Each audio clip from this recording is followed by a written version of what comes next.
First up, Prime Minister Narendra Modi reached Jakarta on a 3-day visit to Indonesia. Datang sama, disambut berbeda.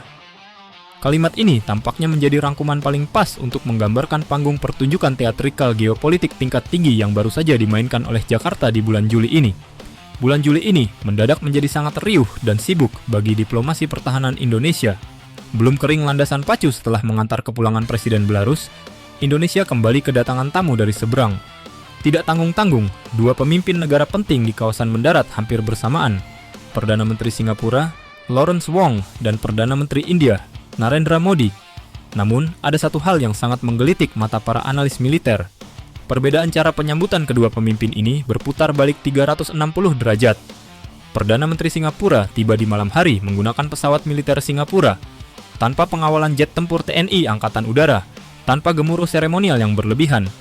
Di bawah, ia hanya disambut oleh Menteri Luar Negeri dan Menteri Koordinator Bidang Perekonomian Airlangga Hartarto. Sederhana, formal, khas kunjungan kerja biasa. Tidak ada yang istimewa, tapi coba lihat bagaimana Jakarta menyambut Narendra Modi.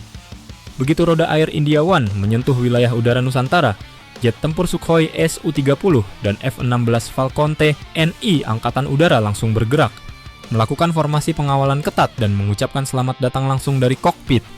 Saat mendarat, Presiden Prabowo Subianto sendiri yang berdiri di garis depan dengan senyum lebar dan hormat hangat.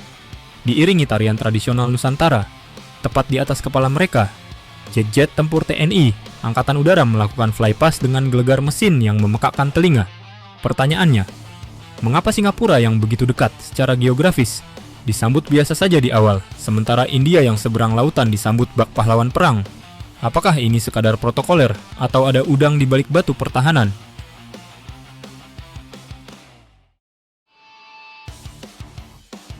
Singapura, datang formal, pulang dikawal.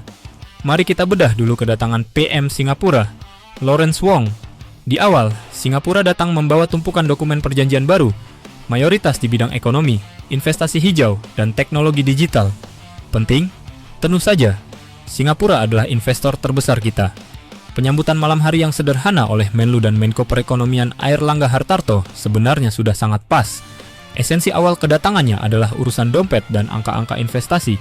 Tidak perlu ada pamer otot di udara untuk urusan dagang dan investasi pusat data. Tapi tunggu dulu, disinilah letak kecerdikan diplomasi Jakarta.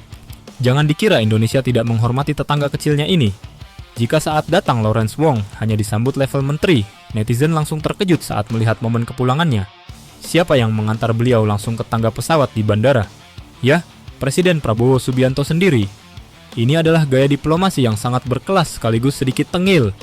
Saat datang, urusan diserahkan ke teknokrat untuk memastikan semua angka investasi clear. Begitu semua kesepakatan ekonomi aman di kantong, baru sang panglima tertinggi turun tangan mengantar pulang. Pesan implisitnya jelas. Urusan bisnis selesai dengan baik. Sekarang Anda pulang dengan jaminan keamanan dan persahabatan penuh dari Indonesia. Hubungan transaksional yang rapi, dibungkus penghormatan tingkat tinggi di akhir laga.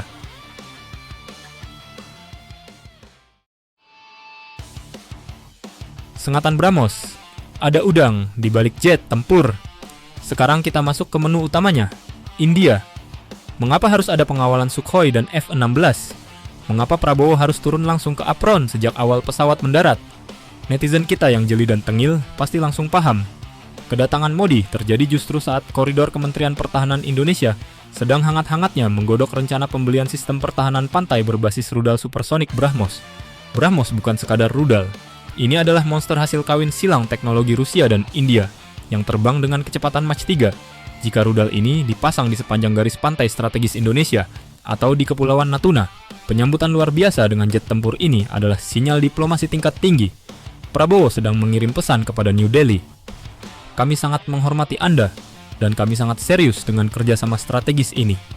Bagi India, Indonesia adalah jangkar utama dalam strategi Act East mereka untuk membendung pengaruh China di Samudra Hindia dan Asia Tenggara. Bagi Indonesia, India adalah penyedia teknologi militer alternatif yang mandiri dan tidak banyak mendikte seperti Barat. Jadi, apakah gelegar mesin Sukhoi di atas kepala Modi itu adalah kode keras bahwa kesepakatan Brahmos sudah deal-dealan di bawah meja? Kita tidak pernah tahu, dan hanya waktu yang akan menjawab. Tentu saja, dalam diplomasi pertahanan, tidak ada makan siang yang gratis. penghormatan setinggi langit yang diberikan TNI Angkatan Udara kepada Modi adalah cara elegan Indonesia memposisikan diri sebagai mitra setara, bukan sekadar pembeli yang mengemis senjata.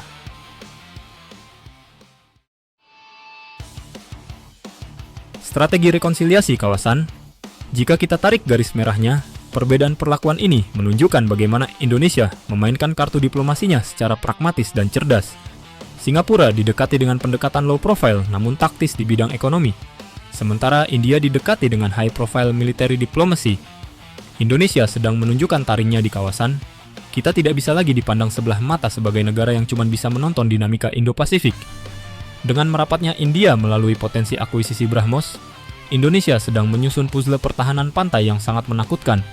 Sistem pertahanan berlapis yang dikombinasikan dengan jet tempur Rafale yang sudah mulai datang, kapal selam Skorpen, dan kini potensi baterai rudal pantai BrahMos. Modi datang bukan hanya untuk tersenyum melihat tarian tradisional, ia datang untuk memastikan bahwa poros Jakarta-New Delhi bisa menjadi penyeimbang raksasa di kawasan ini.